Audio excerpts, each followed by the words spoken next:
I just want to thank everybody for the support. I want to thank a lot of my friends that have really messaged me behind the scenes and shown, astronomical amounts of support. I even received some money here and there, which was really nice. This is a very expensive process, actually, and I'm hoping things go well. So here's the video, guys, that I've been editing for quite some time. I wanted to make sure this is, as perfect as it can be. My PowerPoint presentation is very basic, so don't attack me about it. This is the best I can do. I'm not, somebody that's like, someone that's a professional editor to that extent, or does these videos. This is just a serious circumstance in my life, and I just wanted it to be as perfect as it can be.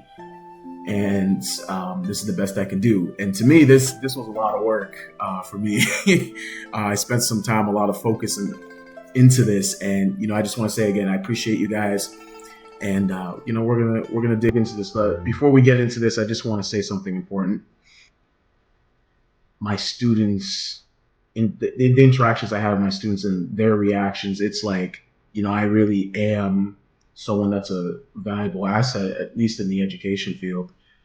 One thing that I hope to go back to doing is coaching. But there was a moment, again, I'm just gonna say this again. It was a really dark moment for me with Framingham State, that I became tempted to kind of just lay there, just lay where I'm laying and hope everything passes. They sent me home, and they basically told me to just die.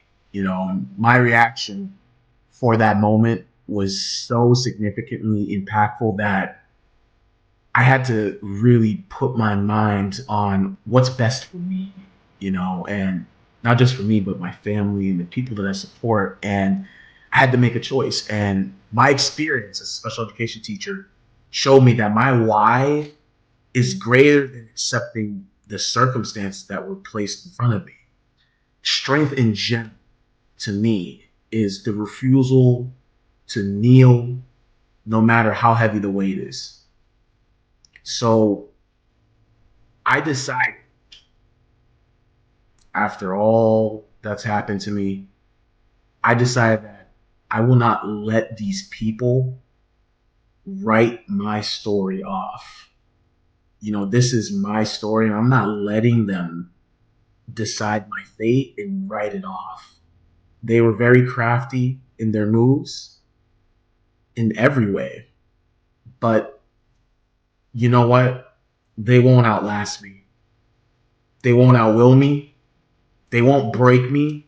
And that's the truth about winning. No matter how strong these Framingham State people are legally through this litigation war zone, I will find a way to win. Because I'm not fighting for glory. Guys, I don't need attention. I'm not fighting for applause. I'm not fighting for anyone's approval. I fight because I refuse to break. I fight because my why is greater than surrender. I fight because deep inside me, there's something that just will not die, no matter the pain. And I just believe that these guys didn't know me. These Framingham State administrators who took me so lightly, thought that I would just walk away with one class left from finishing my master's. They thought I would just walk away from it all, having maintained a good GPA, paid $29,000+ in tuition. They thought that they met someone who was weak. They thought that they had met someone who was not able to really defend themselves. I think they really believed that I was somebody that was like, okay, yeah, you know what?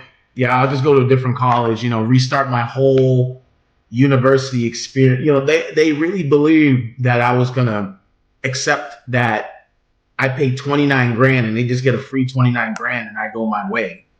Like, that is insanity. It's insanity to believe that a university would simply throw your degree right in the trash and say, listen, you failed a class twice, therefore you're incompetent of a master's degree.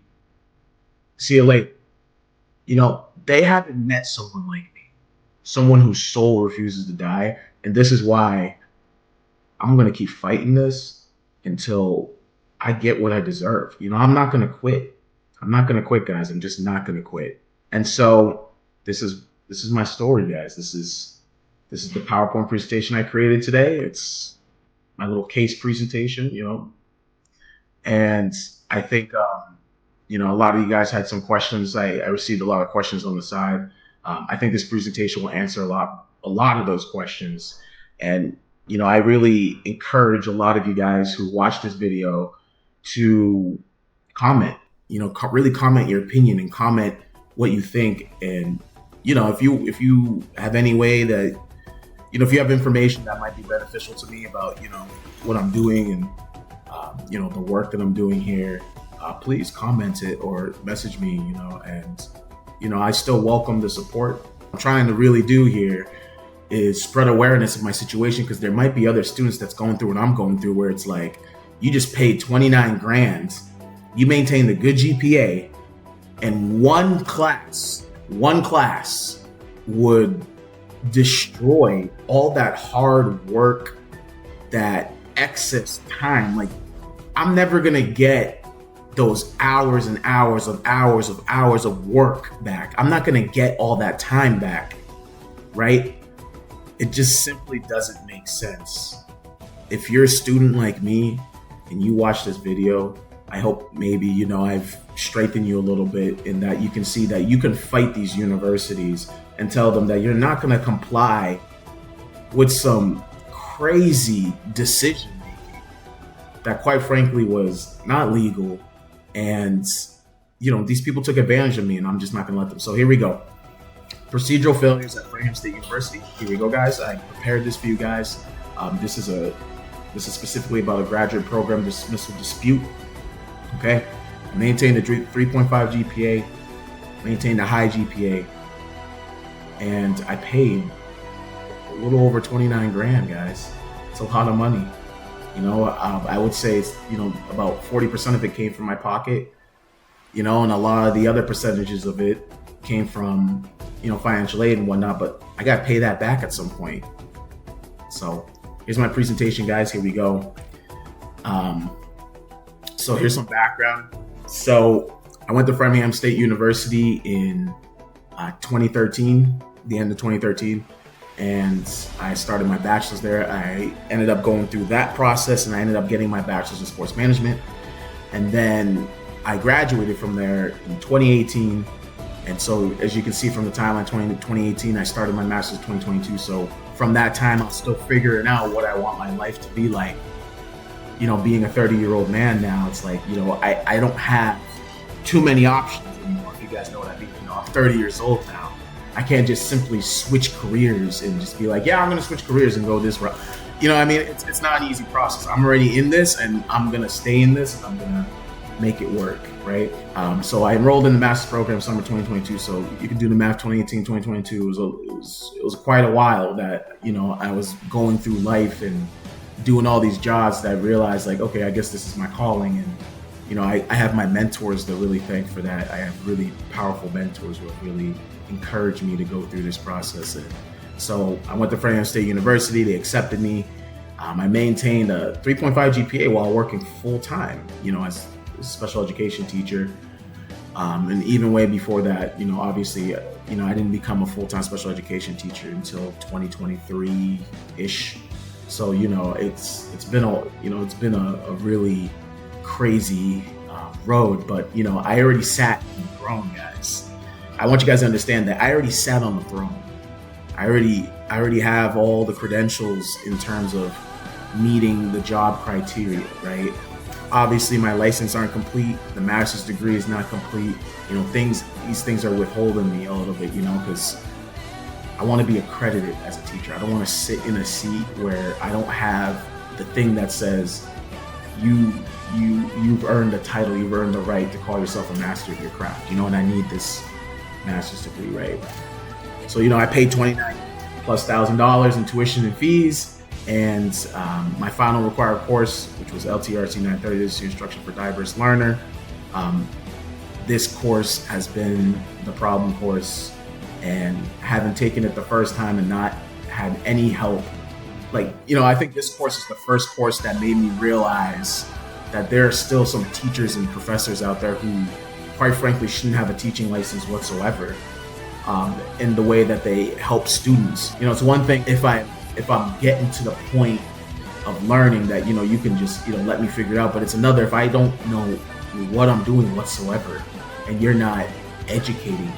Being an educator is going through that process of really working with the student and making sure that they understand what they're learning, because the world, as anyone who's my age, in my age group, you guys understand that people need to be knowledgeable about things, and it's very important. That's why teachers are so important and education is so important. You need to understand how things work. And so that's this course has just been the ultimate the ultimatum of darkness for me. So my first attempt with this instructor was, a completely different instructor from the instructor that I had the second attempt. This first instructor, she refused the scaffold learning. She was very supportive in the beginning, and then for all of a sudden, it's like you get to the point where like, okay, I'm ready. I'm trying to go to the next level, and you're not really helping me, and I'm confused. And I ask you, like, can I meet with you? You say no for some reason. Like it's weird. It's just this quote: I am not scaffolding anymore. Figure it out. It's this kind of stuff that's like, wow. If I ever said that to any of my students, that's not right. If someone doesn't understand something, you need to make sure that they understand that, and you need to go through that process.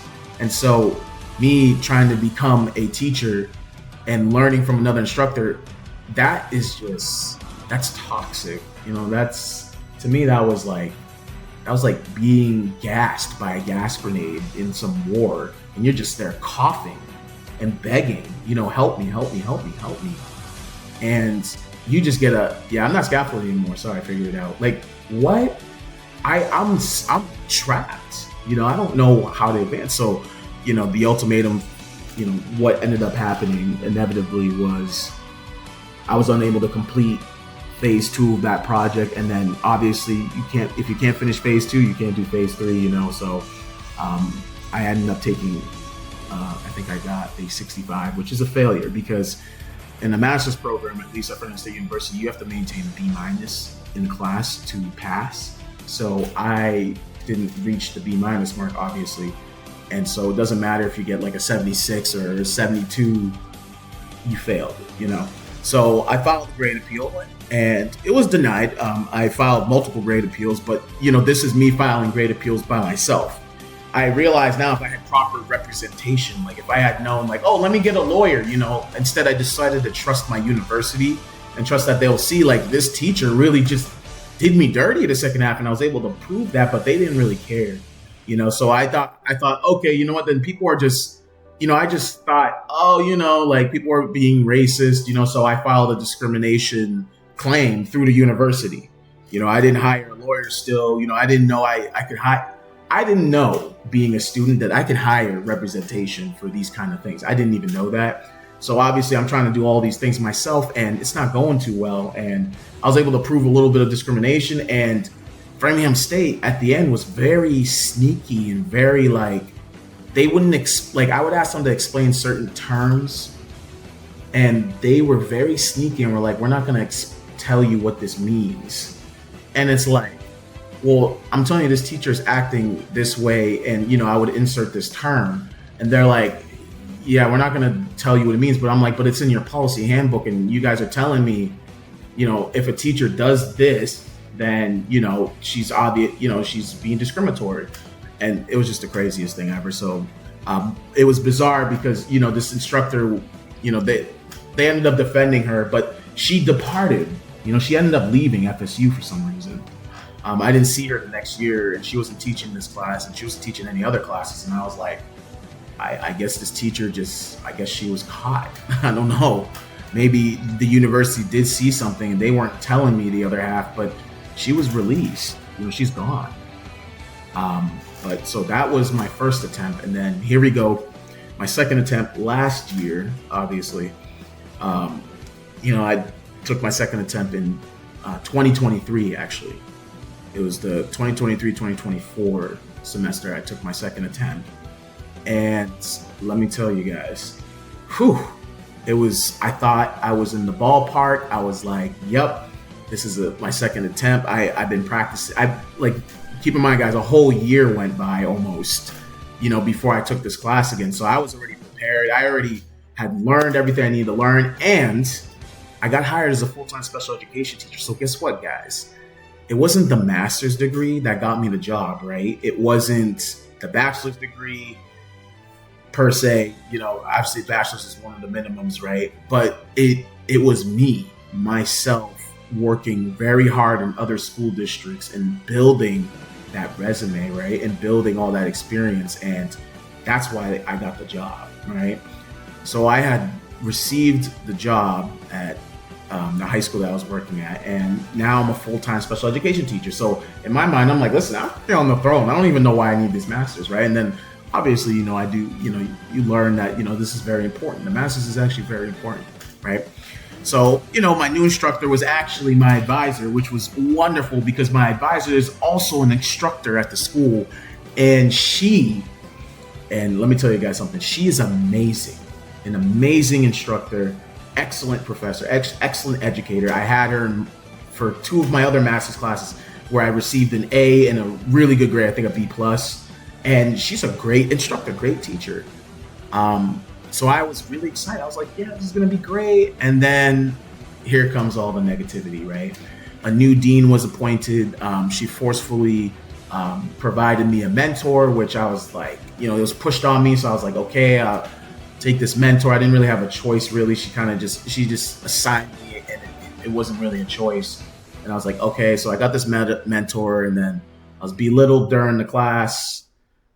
During our first exemplar discussion, literally the first day of class, this teacher that I praised belittled me in front of the whole class, saying like, Danashi, like, do you like these examples? Like, look, I'm providing examples, but like her tone wasn't like, I'm providing exemplars and you're gonna love my class. The tone was like, I did all this extra work just for you. And it's like, I didn't ask for that. Yeah, I mean, I did during class say, "Oh, do you have exemplars?" I did during class ask like if she had exemplars for certain assignments because I just want to see how they look so that I do exactly how you picture the assignment looking. You know what I mean?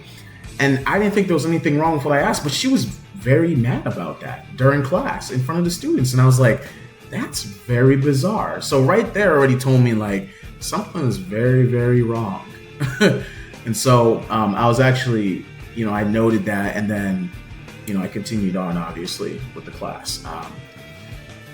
So she assigned me a mentor without consent, basically, and then the mentor, funny, he later withdrew because there was a circumstance that came up where the professor started acting up, and he is supposed to be my mentor, and he didn't do any mentoring with me like you guys could imagine like a mentor would do. He didn't do anything like that. He would call me, talk about how his wife says he needs to go home, and it was bizarre. I don't know what that was all about, but when he withdrew, it didn't really affect me because I was like, you weren't really helping me. So I don't know why I don't even know why you were here. I don't know why they assigned a mentor. I didn't understand that.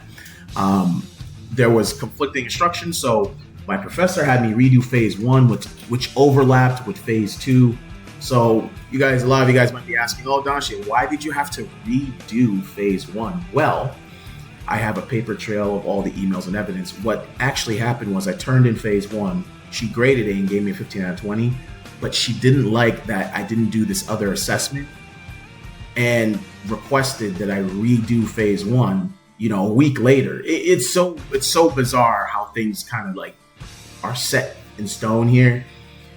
And I'm like, okay, she's an instructor, so I'm like, okay, I'm gonna redo phase 1. And she ultimately gave me this plan, and she was like, listen, here's the plan. You're gonna redo phase 1, you're gonna do this, et cetera, et cetera. And I'm like, oh, okay, that's all right. And I followed her plan. Phase 2 was due as soon as I turned in phase 1. Phase 2 had already been due. because she gave me a time frame that, overlapped with phase 2, but she never ever mentioned when I should turn in phase 2, because how this class works is you have to do phase 1, right? And then after you do phase 1, you do phase 2. And since I wasn't done phase 1, I can't do phase 2, right? So it was really bizarre. And that's where like the setting to fail type of stuff started showing up. And, I started reading through the lines and I was like, oh, she's setting to fail. Because when I tried to turn in phase 2, because phase 2 had been due and I had not worked on it at all. I was working on phase 1 for a month and a half because, when someone gives you a grade and you're okay with it, and you're like, listen, 15 out of 20, this is not where I struggled with the last time I took class. Phase 2 is where I struggled. That to me, that wasn't an issue, right? That's 5 points. Okay, now the max amount I can get in the class is 95. That's not a problem for me, right? So I submitted all the work for phase 2, even though everything was overlapped. I did the extra work. I stayed at my desk till like 11 p.m., 12 a.m., with the janitors. I was leaving with the janitors because I was doing schoolwork and then I was doing my full-time job. It was so crazy. The amount of work and effort I put in to try and please my professor, more so than actually me trying to do this for myself. I was trying to please her by doing all this extra work that she asked me to do. And I did it all. And, I submitted phase 2 and she refused to grade it at first. And then I told her, listen, can you actually just look at this and tell me how I did? And then, she told me like, listen, I'm going to look at it. I'm going to grade it essentially, but I'm not going to award you a grade because you turned it in late. And I was like, I didn't purposely turn anything late. You set me up for this. You know what I mean? So I turned it in. She actually ended up looking at it and gave me 100 on the phase 2. She looked at it and said, this is wonderful. This is great. Good job. And just refused to give me a grade. And I was like, oh my gosh, this is where I struggled the most. Like for me, like this was a very sensitive moment. Like I'm not even going to lie to you guys. I'm not going to hold you. I was crying the day that she responded and said, this is great. Because this is where I struggled the first time I took the course. And so all that extra work and obviously all the professional development I did with, the high school I was working for and, everything that I was doing with that high school, all that extra work I did with the high school, it really showed, like it just saved so much for me. Like it really made me into a powerful educator. And so much so that I absorbed all that knowledge. And when I did phase 2, I was like, phase 2, guys, I wasn't phased at phase 2. It was nice. I did, it was smooth for me. It was like, I spent all my time. I gave everything I got because I knew it was going to be late, but I still got it in within that day. I didn't take, a whole week to do it. I think I might've taken a day and a half and just put all my time and effort into it. I even took a day off from work. I took a day off from work and actually really locked in on the work. And then I turned in phase 3 on time. I mean, guys, I turned in phase 3 like a week and a half before. Like that's how excited I was with my work and all that I was doing in this class. And I knew this class was like, a primary barrier for me. And I'm like, yeah, I finally did good on phase 2 and I dominated phase 3. And I'm like, listen, there's no way I can fail, right? And then, I want you guys to understand that, I received 100 on phase 3. And it's like, phase 3 is basically the conclusion of everything you learned. And so for me, this was huge. And, I was very emotional about this. But that's my second attempt. This teacher was also my advisor, keep in mind. So this advisor, she never advised me about the withdrawal despite dismissal risk, right? She never advised me on that, and so did the dean. They never told me, when I was taking this class, that if I failed this course again, I'd be dismissed. Like, I would lose my master's degree if I failed this class again. No one ever said anything like that. It was never said, never over email. There was no letter sent home, nothing like that. Nothing. No one ever talked about that. And I have a good paper trail of everything that transpired from when I was in the course till now. I have a good paper. I have everything. Everything's saved. Everything's locked. I got it all. No one ever emphasized the importance of this second attempt. No one. I visited the dean 3 times during the semester. She never emphasized that at all, ever. No warning, no nothing. So when this course ended, And then, I did my appeal process, et cetera, et cetera. And then I took another course, right? Because I was two courses left at the time. And so I took another course that next semester going through all this appeal process. And they never told me, guys, that I was going to lose my master's degree, or it was impossible for me to withdraw and get my money back for even that course that I was taking at the time. They told me so late in the game, like they're like taking my money. Like, it's so obvious that they came after my money so crazily that, like, listen, if you guys were going to dismiss me from the university, don't you think you should have told me that? Like, way before I signed up for another course, took it, and then got an A in it. And guys, I got an A in that course, by the way. I got an A. Don't you think, like, they would have told me, like, listen, by the way, you're going to get kicked out of university? They waited so long where it was like, I can't withdraw from the course and get my money or anything like that. They waited so long to tell me, listen, we're kicking you out of the university because you're just not smart enough, buddy. Get out of here. They basically told me to go die after I spent more money on another class. It's so crazy, guys. This is so crazy. Like, and this is why I'm doing this, guys. Like, I'm sure you guys can now tell, like, listen, like, can you imagine the university has policy and they're not enforcing it, and they enforce it after you pay more money and take another course, which puts you in line, to graduate on time? Because, had everything had gone the way I thought it would go, I would have graduated that summer. And then in August did my oral, and I would have had my master's degree and been done with it. That's the crazy part, guys. What happened here was, like, I got set to fail, and then these guys were so criminal about their process. They took more money from me and then told me, like, listen, goodbye. Like, what? This is so crazy, guys. This was very, very crazy. So yeah, my advisor never advised me, advised withdrawal despite dismissal risk. This is so crazy. Policy versus experience. So here we go, guys. We're gonna talk about advising. So policy, this is directly from the graduate handbook. I can link you guys that if you want to be linked that so you guys can look at it yourselves. So it says advisors are responsible for guiding students to complete degree requirements. Advisors are responsible. So yes, you're my instructor, but you're also my advisor, and she's also coordinator of the graduate program at that time as well.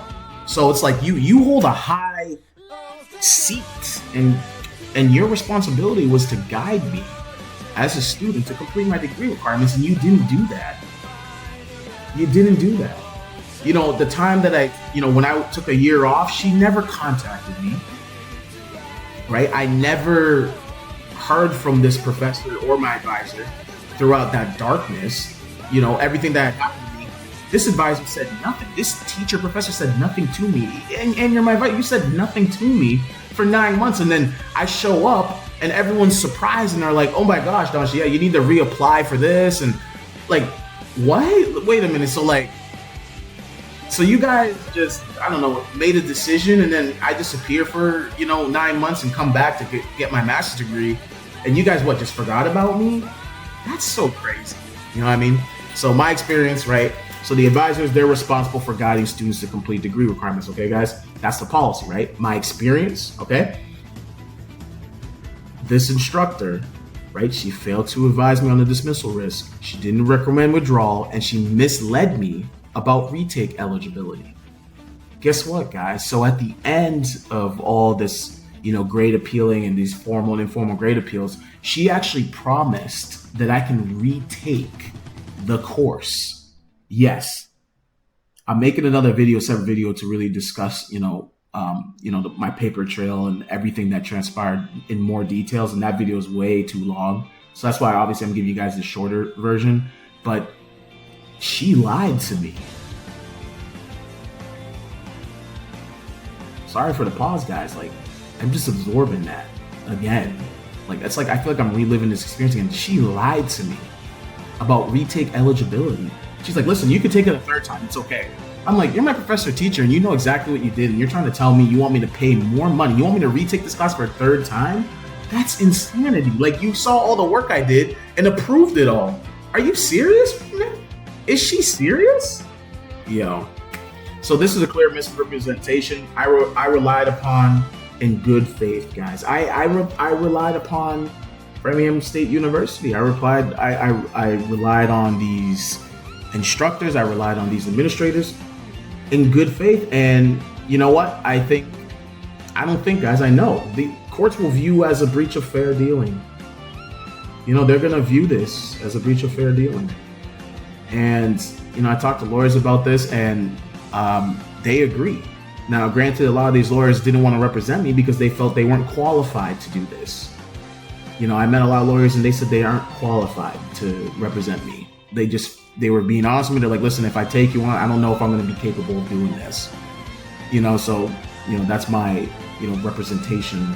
That's my other representation about trying to find lawyers. It's it's been an expensive experience, but yeah. Policy versus experience. So here we go. This is the course retake, guys. So let's get policy again. All right. Straight from the graduate catalog. Students may repeat a course only once with the dean's approval, right? I never asked for the dean's approval to retake the course. I want you guys to understand that. I signed up. They just let me sign up and take the course. I didn't know that the dean approved it. And keep in mind, this dean was newly appointed. So whoever approved it, it wasn't the dean. They just said, yeah, take this course. You can take this course. It's like they were only focused on the money. But, students may repeat a course only once with the dean's approval. Great. My experience, right? Instructor promise override for third attempt. Right? Not allowed by the policy, as you guys can see, right? Only the dean, right? Only with the dean's approval. So that only means the dean only has a say in this. So for my instructor advisor, who's also, just became coordinator of the graduate program for special education, it's almost like she was going on a power trip thinking like, I'm your guardian, I'm the god here. I'll grant you access next semester again. Like, what?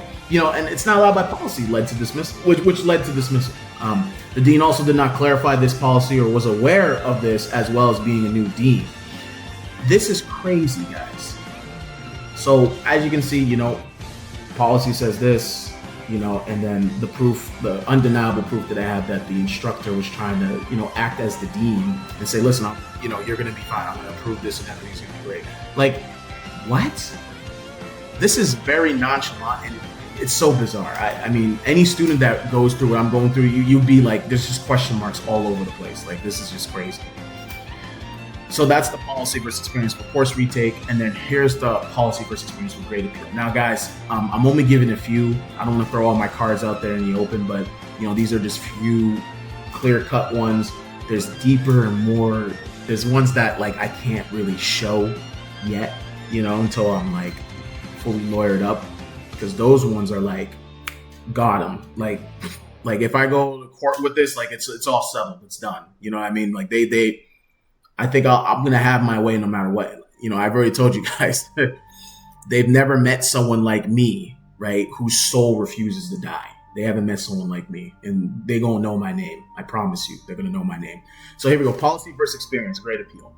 So here's the policy, guys. All right, appeals allowed for error, arbitrariness, or discrimination. Now, here we go. Let's look at arbitrary, right?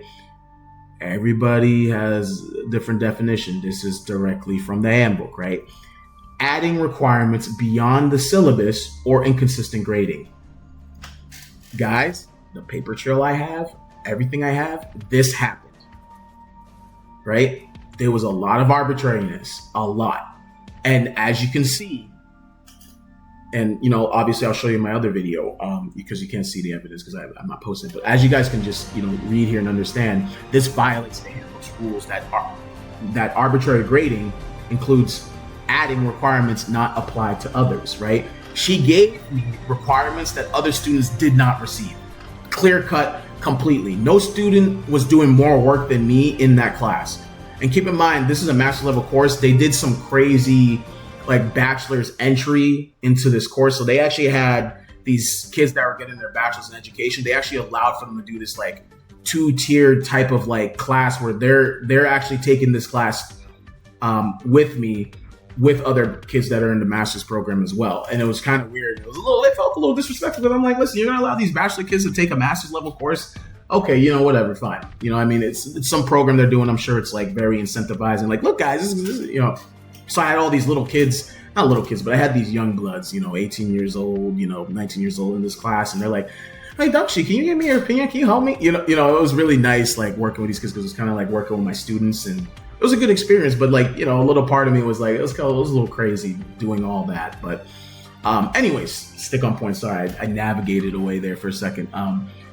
Looking at the arbitrary grading and, just the arbitrariness, and looking at the definition and looking at what the policy says, right? Clearly this teacher violated the handbook. And let me show you exactly why, right? My experience, okay, right? 0 on phase 2 despite submission. Extra requirements added in phase 1 and 3 that no other students had. Appeal reviewed by untrained officer. And then ultimately my appeal was denied. So understand that I did these 2 appeals. I did a formal and an informal appeal, right? And it goes in order. It goes informal and then formal. I did an informal appeal, tried to talk with the professor, because I know this professor. So I called her, I'm friendly. I'm like talking to her. I'm like, she's not answering her phone. I made it sound like I was talking to her, right? No, I wasn't. She refused to answer her phone. She we used to text, right? She refused to answer her phone, refused to answer her calls. I believe I left her a voicemail. She didn't respond. So then I emailed her and she was responding on email like nothing was wrong. And I was like, dude, this teacher's really ignoring me. But ultimately, when we did the formal appeal, the person that was in charge, they appointed this person because the dean's new and she doesn't understand the appeal process, which I'm baffled. Like, you hired a dean and she doesn't understand how to do an appeal. I was baffled by that. So they had this dean from the bachelor's program come and do it. And this dean admitted to me that she's new to the process and she has no idea what she's doing, but she's going to try and do this, and I was like, oh, wow. So I got an appeal that was done by an untrained officer and it was never denied. And I was like, what? I went through all this information gathering. Again, guys, I did these appeals with no representation. This is, let me emphasize this to anybody watching this video. If you don't hire a lawyer, if you don't reach out to someone who has that legal background, who's legally capable of understanding these things more so than you are, you're going to be like me, a little arrogant, and think that you got this, but you don't. If I hired legal representation for this, it wouldn't have gone this way at all. I'm sure I would never be in this mess today if I hired legal representation. I'm sure of it. Grade appeal was reviewed by someone who admitted that they had never handled a graduate appeal before. This shows the process wasn't carried out competently, violating the implied expectations of a fair and knowledgeable review. Okay, guys, this is what happened. I got an untrained officer. The teacher violated a lot of the policy that Framingham State has in their handbook. And, it's unfathomable. I can't emphasize how ridiculous this is. This is like, this shouldn't be happening to any student. And again, to the people who might be in a similar situation like me, who's like struggling to kind of get their voice heard from their university because something may have happened to you, let me tell you something: higher representation. Try to find somebody that's not obviously going to, clear your pockets, because, my pockets have been severely, the allocation of money has went in so many different angles. But I still got this. I got good support, and, I appreciate the people that are supporting me and are, really giving me a helping hand here, because this is not something that should happen to anybody. I'll say this: had I had, maybe 4 classes left, I would have never made this video. You have never seen this. I would have just went to a different university. But guys, this is deeper than that. Here we go. It's deeper because I had 1 class left. Literally 1 class left. Here we go. So policy versus experience, dismissed. Okay. So here we go, guys. I threw this in here, even though I didn't want to yet. I don't want to throw all my cards around. But here's another thing that, that's in the policy, right? It says dismissal follows academic warning, right? Or multiple low grades. Students may appeal dismissal, right? So my experience, right? I was never informed failing twice meant dismissal. Again, I've talked about this before in previous slides. I had no idea, no recollection, no idea, right? Well, Don, they gave you the handbook, 3 years ago. You should have read the handbook. I wasn't given no handbook 3 years ago. I don't have any documents, no email saying, hey, make sure you read this handbook before you start this program. Nope, nothing like that. They just accepted me, told me, here, start sign up for your class, etc. No one told me to review the handbook. So I didn't know that failing a class twice meant dismissal. No one told me. All right, the appeal was mishandled, no fair review process, immediate dismissal letter from the dean, right? It happened 3 months into the next class that I was taking. Like, are you serious? You should have told me I was going to be dismissed and not let me sign up for another class. You guys are monitoring me. You let me sign up for another class, take it, get an A. Wow, I got an A in it, guys, believe it or not. I mean, you're paying money for the class. You should probably, put some more effort into it, right? So I got an A in it. And then, they gave me this immediate dismissal letter at the end of the class. And then I wasn't allowed to appeal the dismissal. I wasn't allowed to appeal the dismissal, guys. Can you imagine? You paid 29 grand. You're one class away from getting your master's, and they say you're not allowed to appeal this dismissal. What? Hey yo. I know, I'm freaking out. I'm trying to stay professional. I'm freaking out, guys. I'm freaking out. That knocked me dead. And just remembering that moment, I could just be in tears right now. I could just be emotionally. Let me tell you something. The emotional distress from when that happened till now has been insane, guys. I've been hurt over this, and you can tell. I'm not surrendering on this. Yo, I'm Donna Philippe. They're gonna know my name. I promise you. They never met someone like me whose soul refuses to die. They gonna know my name. All right. Even if FSU follow technical rules, every contract under Massachusetts law has an implied covenant of good faith and fair dealing. Okay, guys, ready? Let's read that again. Even if FSU followed technical rules, right? Every contract under Massachusetts law has an implied covenant of good faith and fair dealing. Guys, good faith and fair dealing, guys. Okay. My instructor belittled me, created conflicting deadlines, set me to fail, which undeniably violates this covenant, even by the book. All right? Policies were technically followed. Technically. Guys, it's pretty obvious here I got a case. You know what I mean? I confirmed with a lot of lawyers. I sent a lot of lawyers some of this information. They said, listen, you got a case, don't you? But it's a matter of finding the proper representative. The person that's actually going to be able to think all this through and represent me. This is the battle. This is the true battle. It's finding someone who's willing to see my story and be like, listen, we're gonna get you where you need to be. Or like I said, guys, the university just sees their flaws and misguidedness and fair dealing that wasn't in good faith. And maybe they let me come back and finish my program and finish my master's, and then I go live my life. I tried to work with the university. They treated me like I was trash. No one was responding to me. The president no one responded to me, guys. It's like, I don't want to say, my skin color was a factor here, but you guys didn't understand the feeling of being an outcast in a place where you shouldn't feel like that. In a place where I put 29 grand in and you owe me. So here we go, guys. Policy versus violation. So here we go. The advising policy, advisors guide students to degree completion, violation. The advisor, who also was my instructor, failed to warn of dismissal risk, misled about retake eligibility, etc. And guys, like I said, these are just a few. There's like 15. There's more. There's way more than this. Obviously, I'm not showing all my cards. Like I said, it's just part of the process. I'm giving you guys this is more so answering some of the people's questions that, people ask me questions about, of course, retake policy, the grade appeal policy, I'm just answering people's questions and then showing you a little bit of what I got, and it's pretty clear. Course retake policy. Students may repeat a course only once with the dean's approval. All right. Violation, advisor promised unauthorized third attempt override, right? False, and caused dismissal. Dean did not follow up with this information or even knew about it. Right? Grade appeal policy.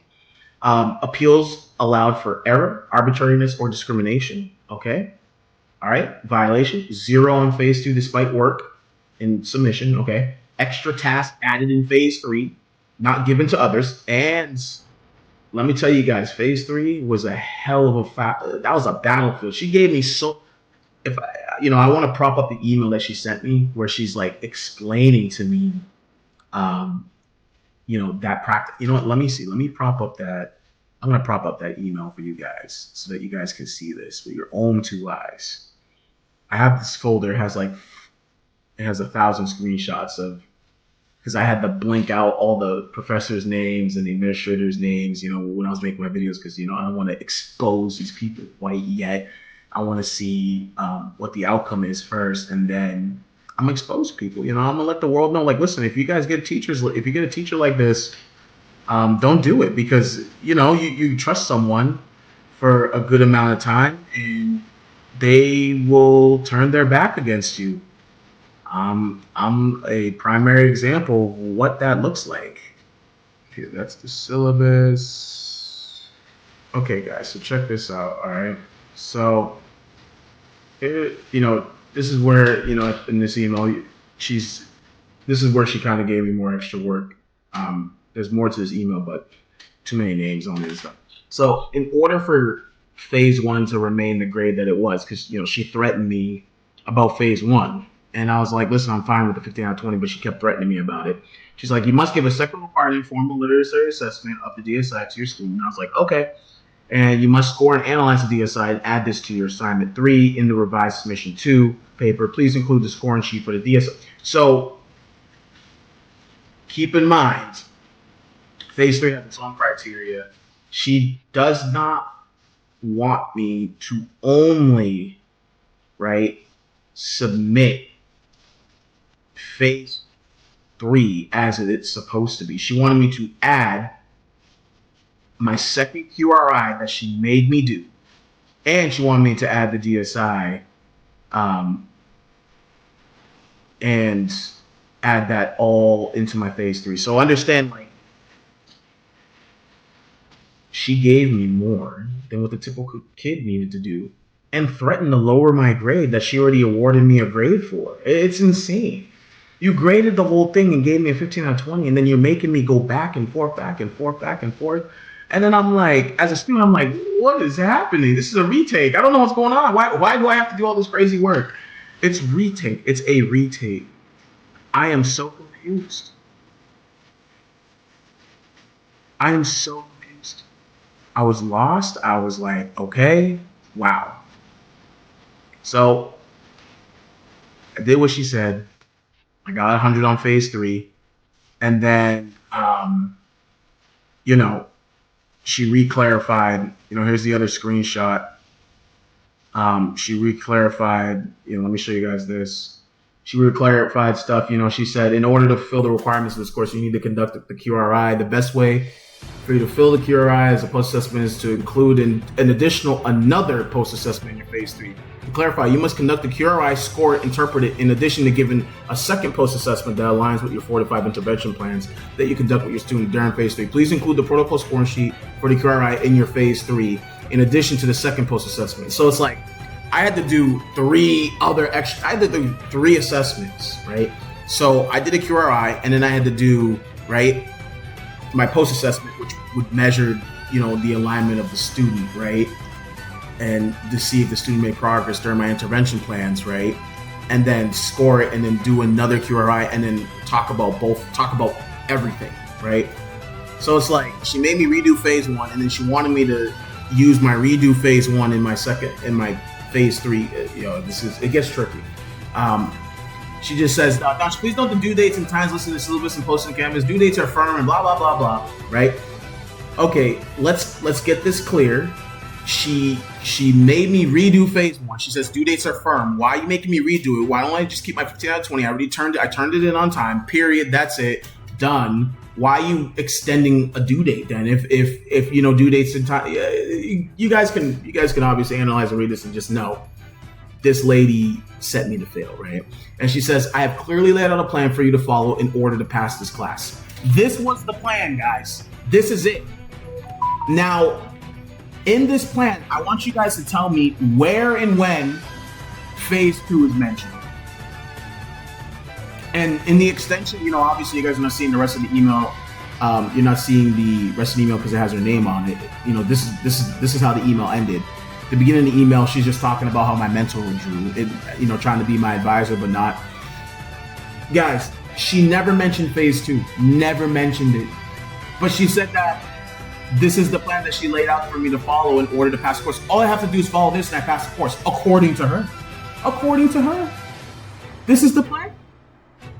Huh? Where's the mention of phase 2? You're making me redo phase 1 and it's going to conflict with phase 2. The due date you presented was 11/12. Phase 2 is going to be due 11/6. What? It's all conflicting. Are you serious? Oh, I'm not going to take till the 12th to do phase 1. I redid that crap so fast and then I turned it in. And then phase 2 was, as soon as I turned in phase 1, phase 2 was due. I'm like, oh crap, I got short time. Are you serious? Are you serious, lady? Organizing the times to do a test with your student. I mean, anybody who's a teacher can understand, like when you schedule an appointment with your student and they miss it like 6 times in a row, that's normal. Kids are kids. Like the amount of effort and time that okay. I'm sure you guys get the picture on that. All right, let's continue with the PowerPoint presentation. All right. So there you have it, guys. That's the grade appeal policy. That's the violation, right? She gave me more work it's unfair. Everything unfair. Whatever happened to me, I don't wish to happen on any other student. This is unfair, right? Dismissal policy, right? Students dismissed after repeated low grades, right to appeal with fair review. Repeated low grades. Now, this was a funny policy to me. Not a funny policy, but this was a very interesting policy because, interesting has no substance, guys. By the way, the word interesting, no substance. I don't know if FSU was trying to say that I've had repeated low grades when I've never had repeated low grades, right? I failed a class twice. Big whoop. What do you want me to do, right? I didn't know that the university views that as repeated low grades. You know what I mean? So I was like, all right, cool, right? But it's still a violation, right? Because I received no warning of dismissal consequence. Appeal was mishandled by untrained officers. So it says right to appeal with fair review. Guys, fair review, untrained officer. Does that sound fair? I don't know about that. The results and how everything ended, I don't know about that, guys. I don't know about that. All right, let's go to the next one. All right, so policy versus beyond policy violations. All right, so here we go. When we look at written policy violations, right? Again, advisor failed to warn me of dismissal risk. Here we go.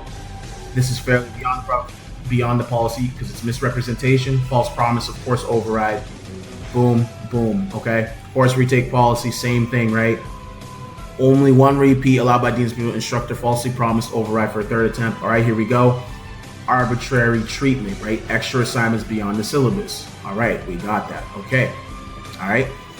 Grade appeal policy, right? So we're looking at the grade appeal policy. Appeals allowed for error, arbitrariness, or discrimination. Zero given on phase 2 despite work. Extra requirements added, not applied to peers, right? All right, so here we go, guys. What do we have? We have what? Lacking of advising, no withdrawal recommendation despite dismissal risk, right? And we have mishandled appeal reviewed by untrained officer, okay? All right, and then we have, the bad faith stuff, right? Belittling, yelling, hostile treatment, conflicting deadlines. I've had multiple meetings with her where she was just yelling at me. I had meetings with the teacher, like even after class, like where she just yells at me. And I'm like, are you serious right now? And like during our meeting when we were talking about the 15 out of 20 that she gave me, she was yelling at me. And I was like, I'm a grown adult. What? No. Like I had to slam dunk leave that meeting. I had to leave the meeting after 30 minutes. Like the first 15 minutes, it was like, oh, okay, we're just talking. The last, I never left the meeting so fast and then ran to the dean. Like I went to the dean immediately, guys. Don't think that I waited like, a few days of trying to absorb this. No, I went to the dean the next day and told her what happened. And she told me what to do and the teacher didn't follow her directions. Imagine that. This is what I mean by like this teacher had like some weird power trip or something. Imagine the dean telling you that you have to have a meeting with me and you just ignore everything and do your own thing. What? Dismissal policy, right? Students may appeal dismissal with fair review. Appeal handled by an inexperienced reviewer, denied without fairness, right? So, here we go, guys, mishandled appeal, right? And then obviously the breach of professional ethics, right? Failure to uphold fairness and equal treatment, guys, okay? So when we're looking at the right column here, guys, other failures beyond policy, this is the stuff that, they get sued for, right? This is the stuff that I bring this in court, 9 out of 10, it's a win for me, right? So this is the stuff that's like, listen, I can prove this without a doubt. It happened. All right. And, like I said, I'm making a bigger, more fulfilled video. And so far, it's an hour and 30 minutes long. Guys, no one has an hour and 30 minutes to be listening to my crowd, especially my situation. This is my situation. I'm not expecting you guys to watch my video for an hour and 30 minutes and be like, yeah, we support you, Don. Yeah. You know what I mean? It's a long video. You guys don't deserve that. So I'm going to try to break down that video, but, I'm going to post it anyways, because it's not just for, you guys, my audience, obviously. It's obviously to find proper representation. And, I'm going to be sending this to the news outlet very soon. I'm going to be expanding on getting, seen as a student here. Because, I'm telling you right now, this university, they'll know my name. They've never met somebody like me whose soul refuses to die. They don't know me. They gonna know my name. Procedural failures beyond written policy. Okay, so here's a separate view, guys, because I know that side-to-side column was a little confusing. Misrepresentation of retake eligibility. All right. Advisor / instructor promised a third attempt override false under catalog rules. Right. Arbitrary unequal treatment. Extra phase 3 task imposed only on me, not in syllabus or required of other students. Guys, remember, these few here, this is only a few. I got more cards up my sleeve that I'm just not going to show right now, because it's just not the time. It's not the time for it. Obviously these are my cards. This is a separate place. So I'm just giving you guys, I'm generally answering questions. Like I said, I'm giving you guys a piece of what's going to happen and what this university did to me. And this is enough for you guys to be like, wow, this is crazy. Because it is. Failure to advise withdrawal. Advisor never warned of dismissal risk or suggested withdrawal to protect academic standing. Misled appeal. Okay, guys, right? Grade appeal reviewed by officer who admitted no experience with graduate appeals. That shouldn't be happening, right? Bad faith and hostile conduct, right? Belittling, yelling, setting conflicting deadlines, undermined good faith and fair dealing. Like this is ridiculous. Like, you guys saw a little bit of the screenshots that I have, of the emails and stuff. And that's just a piece. I'm telling you guys, I got like 1,000 screenshots, like close to 2,000 screenshots. I got a lot of screenshots, guys. Like I really kept a good paper trail, and I'm happy about that, because without that paper trail, I kept I deleted all my emails in confidence, like nothing's ever going to happen to me, which has happened in the past, right?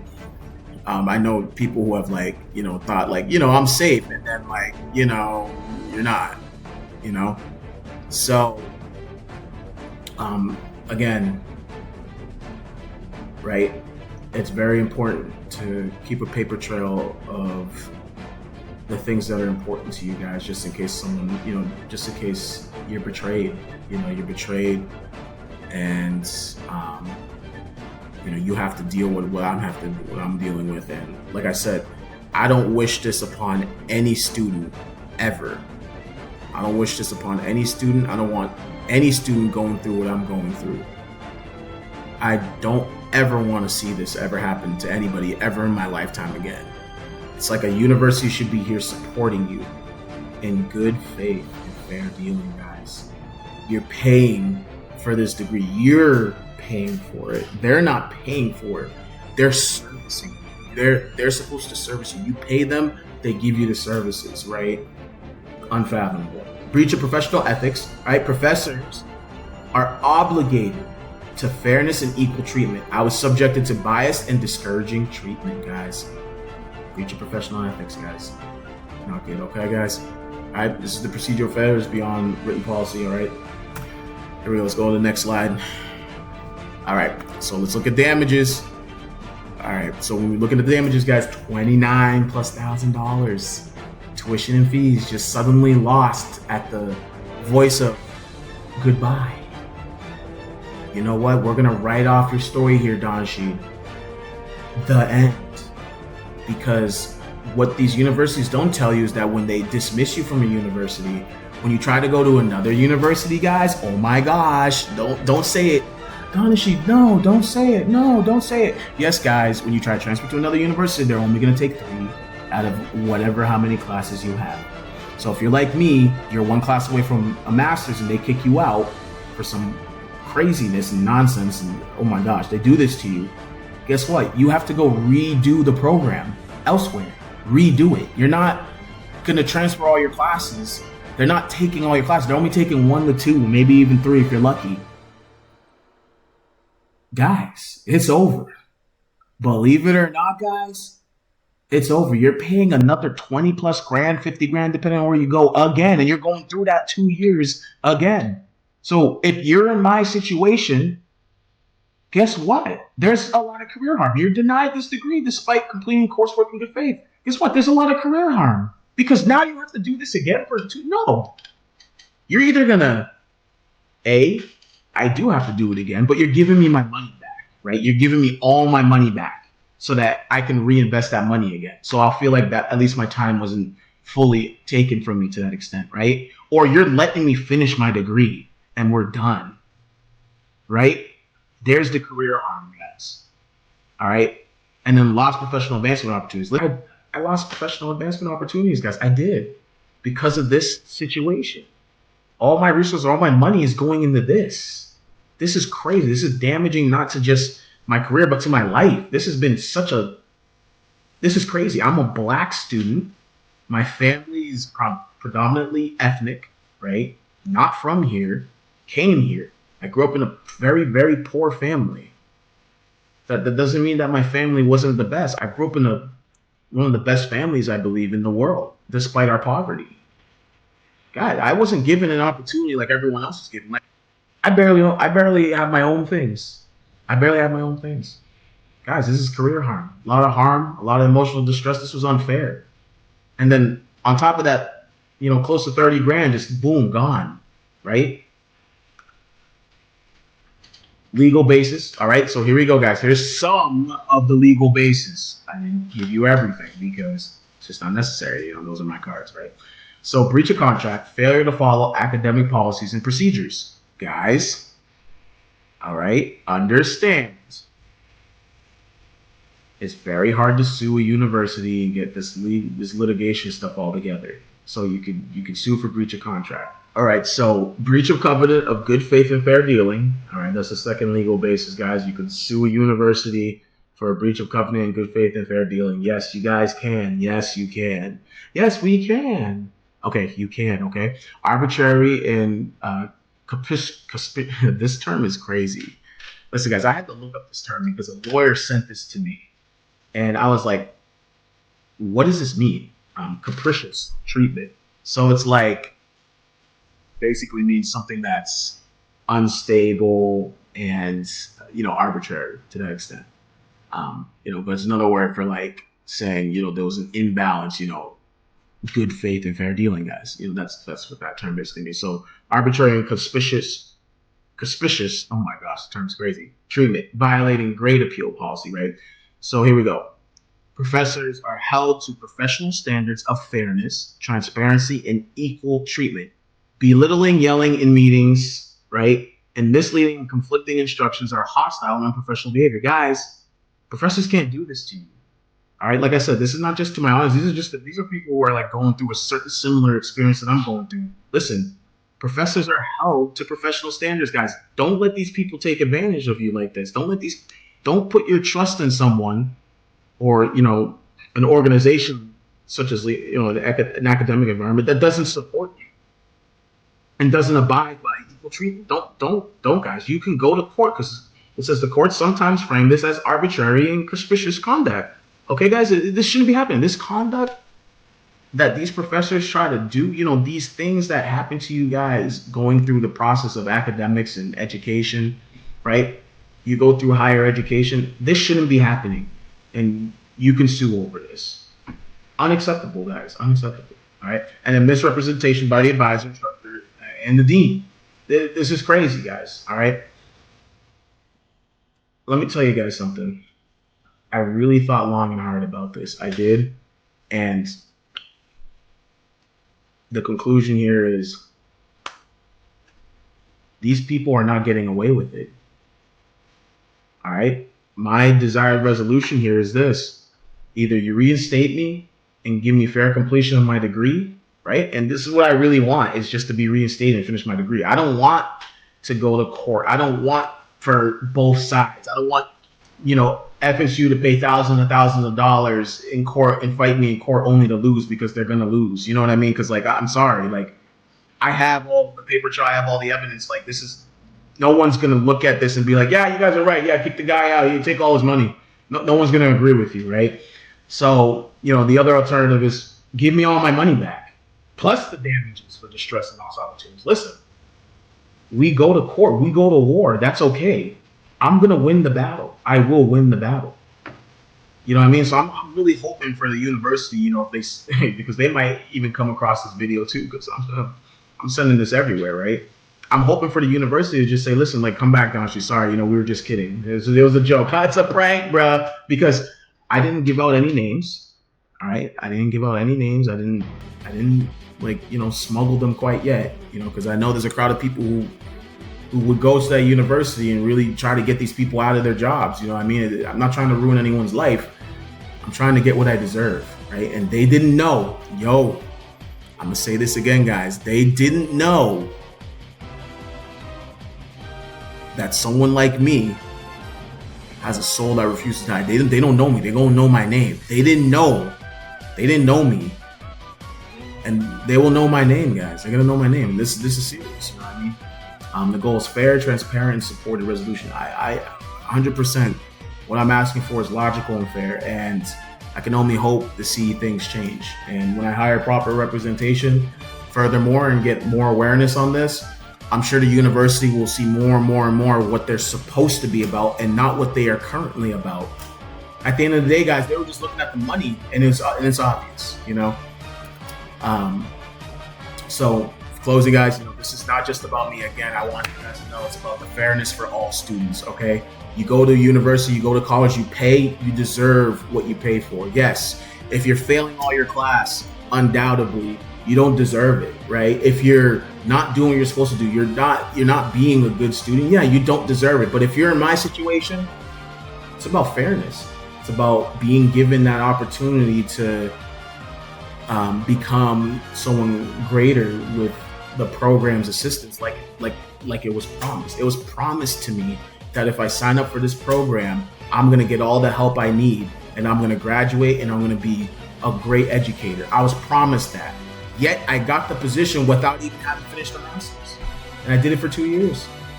Some victories aren't given, guys. Some are taken. Okay, they think that I've really just accepted this circumstance. I have not. And I will not. I never will. I'm going to fight these guys, even if I lose my soul over it. I'm going to fight these guys. God is with me. My family's with me. Again, thank you guys for watching this video. If you reached to this part of the video, you got to the end here. I appreciate you guys. Again, please comment, message me, give me your support. Tell me what you think, because everything that I'm writing, it's not craziness. I have all the evidence to prove it. And I know once I find proper representation, once my story is seen a little more, I could take more visible action. You guys might see me more. I'm gonna post the more deeper version explaining exactly how the class transpired from the beginning to the end. It's a long video, and there's a lot of editing happening with that. But I hope this helps you guys understand my situation a little more fluently and a little better. Sorry for sometimes I navigated away from what I was trying to say, but apologize, guys. But thank you for the support. Contact me, comment. This is big. This is big, and I appreciate you guys. Thank you so much. And again, guys, have a great year. If you guys are in a university and you're going through some unfairness with your university and your professors, listen, get to the end of my video. Go look at those slides. You can sue them. You can hire representation and get what you deserve. You can get it. If you are in the place of justice and it's not being given to you, and you are guiltless, like me, and you didn't do anything that you weren't supposed to do, really, at all, guys, I encourage you to hire representation. I encourage you to seek legal advice, and I encourage you to not think the way I was thinking when it first happened. I thought I was gonna lay here and everything was just going to pass, right? But the reaction I had was greater than just laying there. This is my life. I'm choosing this life. I'm 30 years old. There's no after for me. It's not, yeah, guy, you're young. It's not too late to try. No, this is it, guys. I committed all my time and effort into this. All right. Remember, strength to me is the refusal, right, to kneel no matter how heavy the weight is. I'm not going to kneel to these people. They're not going to write me off. They're not going to decide my fate, guys. No, I'm going to fight this to the very end. So again, thank you guys. Take care. Have a good rest of your day. If you watch the video, I hope you guys have a good rest of your year. Thank you so much for the time. I appreciate it. Thank you guys. Really, thank you.